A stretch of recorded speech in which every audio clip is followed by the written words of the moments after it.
마음으로 새벽기도 시작하겠습니다. 하나님 아버지, 우리에게 주신 하나님의 지혜의 말씀을 스쳐 들어가는 것이 아니라 우리 마음의 심령의 귀로 들어지기 원합니다. 깨닫기 원하고 하나님을 더 알기 원하고 하나님께서 우리에게 원하시는 것이 무엇인지도 또 알아가는 하나님의 지혜의 시간이 될 수 있도록 주님 인도하여 주옵소서.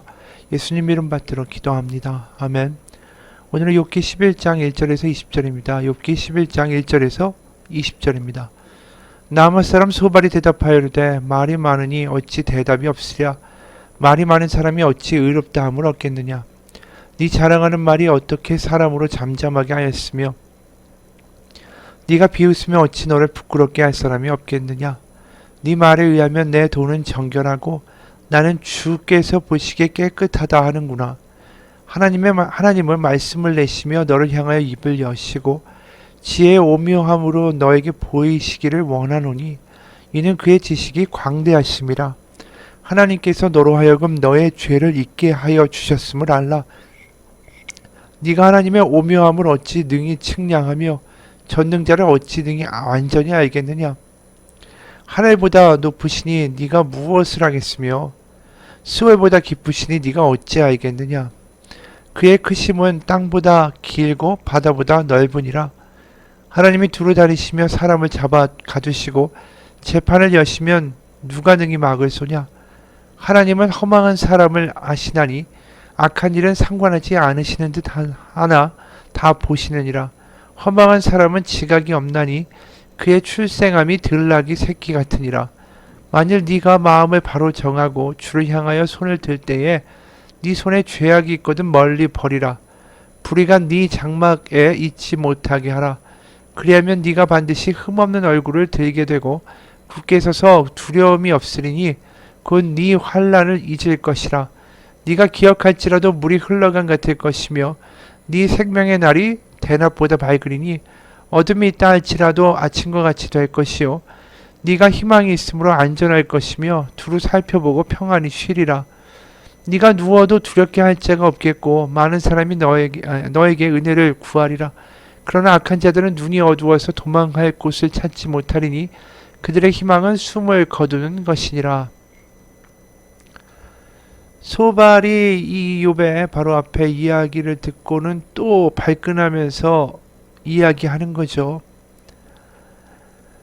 욥, 네가 모든 게 혼란이고 선한이나 악한이나 다 어떻게 보면 이 벌을 받고 오히려 악인은 형통하게 하시고 하나님을 따르는 이들에게는 오히려 징벌을 주시고 훈계를 주시고 잘못했을 때 더 큰 이 벌을 주시니 하나님은 어떻게 보면 세상의 사람들처럼 눈먼 하나님이 아니냐라고까지 이야기를 하죠. 그 말에 이제 소발이 발끈하는 것입니다. 소발이 그래서 2절에 네가 하는 헛소리를 듣고서 어느 누가 잠잠할 수 있겠느냐. 말이면 다 말인 줄 아느냐? 네가 혼자서 큰 소리로 떠든다고 해서 우리가 대답도 하지 못할 거라고 생각하느냐? 네가 우리를 비웃는데도 너를 책망할 사람이 없을 줄 아느냐? 그러니까 나는 죄가 없다. 나는 문제가 없다. 그런데 나를 때리신다면 그건 하나님이 문제가 있는 것이다. 하나님이 공의 하나님이 아닌 것 같고 그 두 번의 새벽기도에서 연속으로 이야기한 것처럼 하나님이 어떠한 분이신지 난 도저히 이제 모르겠다. 그저 나를 편하게 놔두고 그냥 조용히만 죽게 해달라. 이것뿐이다. 그렇게 얘기하는 거에 이제 소발이 발끈한 거죠.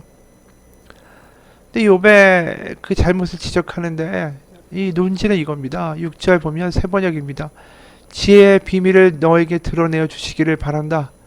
지혜란 우리가 이해하기에는 너무나도 어려운 것이다. 너는 하나님이 너에게 내리시는 벌이 너의 죄보다 가볍다라는 것을 알아야 한다. 네가 죄가 있는 것은 분명하다. 네가 그 죄를 지었기 때문에 하나님이 벌을 주시는데 너에게 주시는 벌이 네가 지은 죄보다 분명하게 적은 것이다. 여전히 은혜를 베푸셔서 너에게 그렇게까지 크게 벌을 내리시는 것은 아니다. 너의 죄를 생각할 때에. 그러면서 문제의 모든 소재가 그러니까 문제의 그 모든 발단은 하나님에게 있는 게 아니라 욥 너에게만 있는 거지. 그 왜 자꾸 하나님이 잘못했다라고 이야기하느냐. 하나님은 눈이 머신 분도 아니고 공의의 재판장이 되시기를 멈추신 적도 없다. 욥 네가 하는 말은 다 틀렸다. 그러면서 7절에 이런 얘기하죠. 네가 하나님의 오묘함을 어찌 능히 측량하며 전능자를 어찌 능히 완전히 알겠느냐. 아주 분명한 말을 하죠. 하나님은 어떻게 네 작은 머리의 이해로 너의 머리의 그 조그만 상자 안에다가 하나님을 가두려고 하느냐. 그것이 가능하겠느냐 라면서 소발이 이제 지적을 하죠. 근데 이 말은 사실 소발 자신에게 해당돼야 되는 말이다 라는 것입니다. 자신이 하나님을 그 틀 안에 가두고 욥은 무조건 죄인이 되어야만 한다. 그래서 벌 받는 것이다 라는 자신의 이해를 가지고 지금 욥에게 강요하면서 하나님은 우리의 생각을 뛰어넘으신다. 이런 모순되는 말을 하고 있다라는 것이죠. 그러면서 11절 이런 말도 해요. 하나님은 어떤 사람이 잘못하는지를 분명히 아시고 악을 보시면 곧바로 분간하신다. 그래서 네가 지금 벌을 받는 거다. 그리고 20절에 그러나 악한 사람은 눈이 멀어서 도망칠 길조차 찾지 못할 것이다. 그의 희망이라고는 다만 마지막 숨을 잘 거두는 일일 뿐일 것이다. 하나님은 분명히 권선징악을 하신다라는 거예요. 그리고 인과응보의 어떤 그 하나님이시다. 그러니까 다시 네가 잘못한 거니까 네가 회개해라. 13절부터 18절의 세 번역이에요. 네가 마음을 바르게 먹고 네 팔을 그분 쪽으로 들고 기도하며 악에서 손을 떼고 너의 집안에 불의가 깃들지 못하게 하면 너도 아무 부끄러움 없이 얼굴을 들 수 있다. 네 마음이 편안해져서 두려움이 없어질 것이다. 괴로운 일을 다 잊게 되고 그것을 마치 지나간 일처럼 회상하게 될 것이다. 네 생활이 한낮보다 더 환해지고 그 어둠은 아침같이 밝아질 것이다. 이제 너에게 희망이 생기고 너는 확신마저 가지게 될 것이다. 사방을 둘러보아도 걱정할 것이 없어서 안심하고 자리에 누울 수 있게 될 것이다. 네가 회개하고 악을 떠나고 선의 길을 가게 되면 이 모든 게 다 형통하게 될 거다. 권선징악이 하나님이시기 때문에 그렇다. 그러면서 강조하는 건 뭡니까? 우리가 죄만 짓지 않고 죄에서 악에서 멀어지고 선의 길만 가면 소망과 평강이 생긴 것은 분명한 것이다. 그 하나님이 주시는 진리다. 근데 지금 욥에게 일어난 일은 그런 일이 아니다라는 거죠. 그리고 이 소발의 논리가 사실 굉장히 무서운 거 아닙니까? 네가 죄에서 멀어지게 되면, 네가 악에서 멀어지게 되면, 네가 선을 행하게 되면 모든 게 다 만사형통할 것이다. 근데 우리가 로마서 7장에서 보면 이 공고하다고 이야기하잖아요. 나의 마음의 법은 하나님의 법을 따르려고 하지만 나의 육신의 법이 나를 자꾸만 망하게 하고 실패하게 한다. 그게 로마서 7장에 나오는 우리 인간의 실존의 모습 아닙니까? 사실 죄가 하나도 없다. 죄를 짓지 않는다라고 자신할 수 있는 사람이 누가 있겠어요? 바리새인들이 그 잘못을 저지른 거죠. 나는 거룩하다. 나는 너보다 거룩하다. 나는 죄를 짓지 않는다라고 말하지만 그건 스스로 그렇게 합리화하고 율법의 해석을 자기 마음대로 자의적으로 만들어서 실제로는 율법을 어기고 있으면서도 자신의 율법을 잘 지킨다라고 주장했던 바리새인들의 이야기였던 거죠. 생각해보면 아니 바다에다가 먹물 한 드럼통을 갖다 부으나 조그만 생수통 500을 부으나 결국 큰 바다에 들어가면 아무 티도 안 납니다. 그러니까 바리새인 자신이 생수통 한 만큼의 그 한 병만큼의 죄를 지었고 너는 드럼통 하나만큼의 죄를 지었다. 그래서 나는 너보다 거룩하다. 이런 말 하는 게 무슨 의미가 있겠어요? 하나님 앞에서 보면 다 그 사람이 그 사람이지. 하나님이 크시다. 모든 걸 다 아신다. 이렇게까지 소발이 떠들면서 죄와 악에서 멀어진 사람이면 하나님의 모든 형벌을 피할 수 있다. 이 말만큼 무서운 말이 어디 있어요? 거꾸로 말하면. 우리가 스스로 모든 죄를 끊고 자유케 될 만한 능력이 우리에게 있습니까? 아니죠.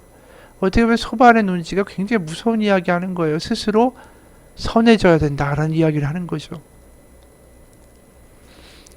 우리가 죄에 빠지게 되면 우리의 힘으로 나올 수 없고 또 순간순간 남을 질투하고 비교하고 상처 주고 또 상처 입고 그러면서 복수하겠다라고 하고 또 그러면서 한편으로 경쟁하고 그러면서 내가 잘하고 있는가 불안하고 이런 죄의 악순환에서 스스로 나올 만한 힘이 우리 인간에게 있을까? 없다라는 게 사도 바울의 이야기죠. 모두가 죄인이다.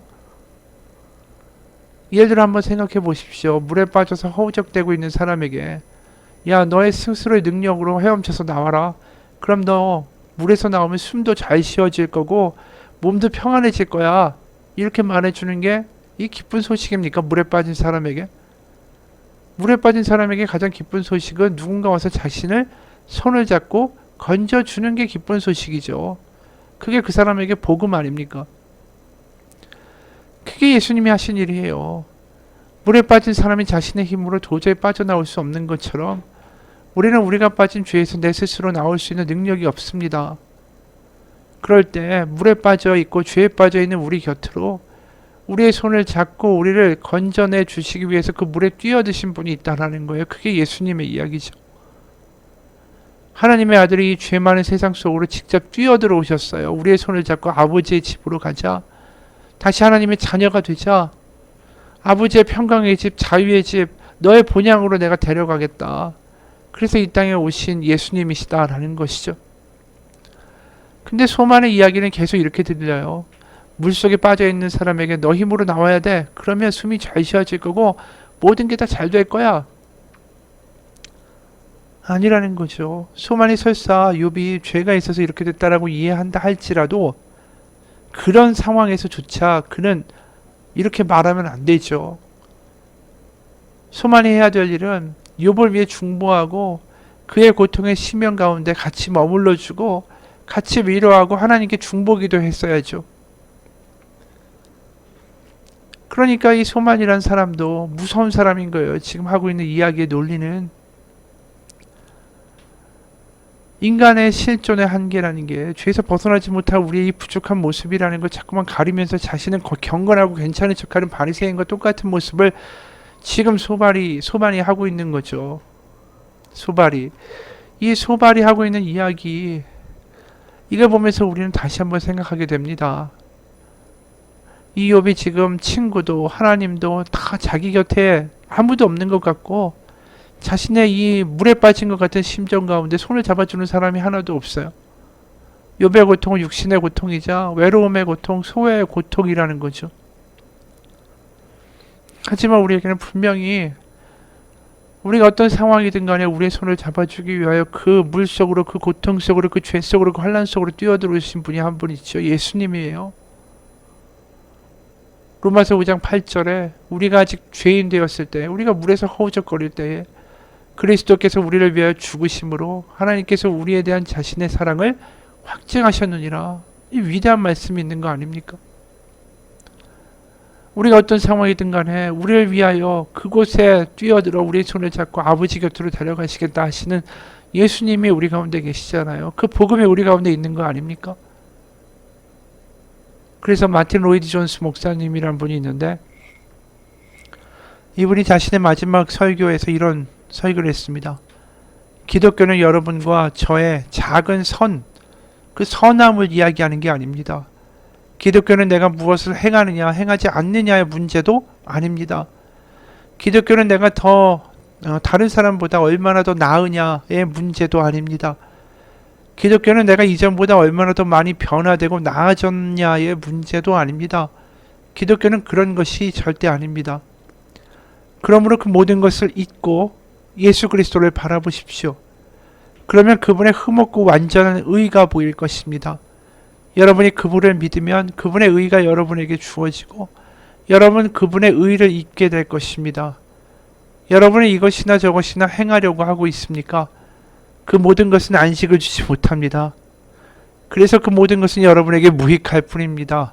그러니 중단하십시오. 그것들은 절대로 여러분을 그 어디로도 인도하지 못할 것입니다. 더 멀리 가기 전에 멈추십시오. 기독교는 그리스도를 본받는 종교가 아닙니다.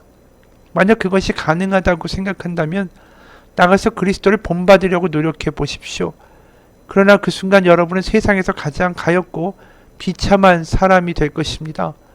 그리스도를 본받는다고 결단하면 거꾸로 절대로 행복해질 수 없습니다.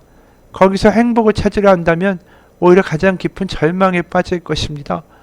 성도는 오직 예수 그리스도의 피를 힘입어 성소에 들어가 담력을 얻을 뿐입니다. 그것이 복음입니다. 우리의 행위에 근거한 믿음이 아니라는 거죠. 하나님의 은혜에 근거한 믿음.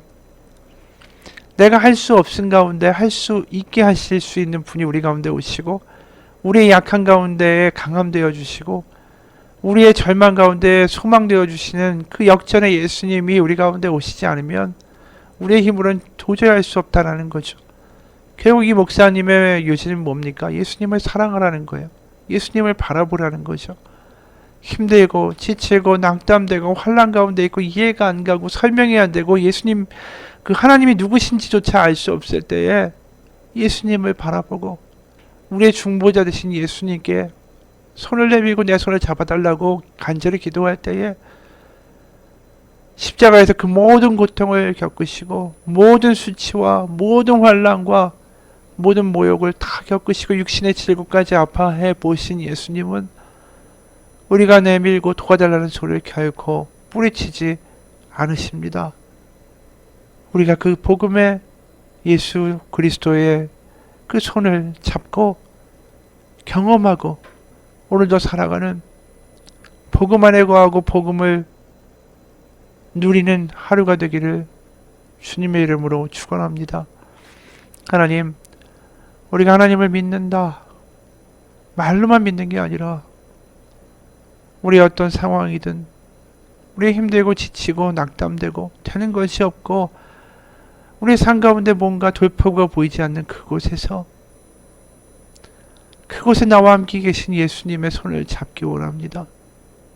물에서 벗어나는 것, 죄에서 벗어나는 것, 암흑에서 벗어나는 것 내 힘으로 발버둥 친다고 되지 않을 때 예수님을 향하여 손을 내밀고 도와달라고 간구하는 우리의 심령 가운데 예수님 오셔서 우리의 손을 잡으시고 어둠에서 빛으로 물에서 다시 육지로 환난에서 소망으로 우리를 인도해 가실 것을 믿습니다. 지금 간절히 예수님 우리의 손을 잡아달라고 간구할 때에 우리의 손을 잡으시고 우리의 심령 가운데에 음성 들려주신 하나님의 은혜의 시간 되게 도와주옵소서.